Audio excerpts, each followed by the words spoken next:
एक पत्र लिहिले की तुमचा पक्ष भाजप सोबत जाणार नाही अशी लेखी हमी द्या. कसं बघतो? कुठला पक्ष?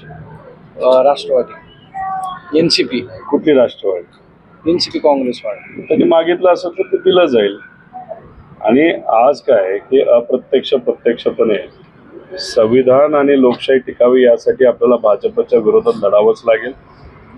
आणि एक चांगली गोष्ट आहे की प्रकाश आंबेडकर साहेब यंदा महाविकास आघाडीबरोबर भक्कमपणे राहतील आणि बीजेपीला महाराष्ट्रातून सत्तेच्या बाहेर ठेवतील.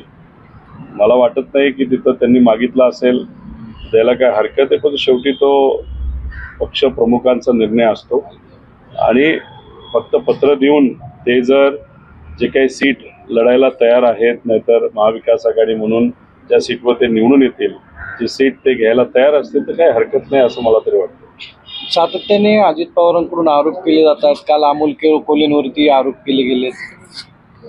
सत्ता लोकांच्या अडचणी सोडवण्यासाठी असते. आज दादा असतील, सर्व नेते हे सत्तेत आहेत.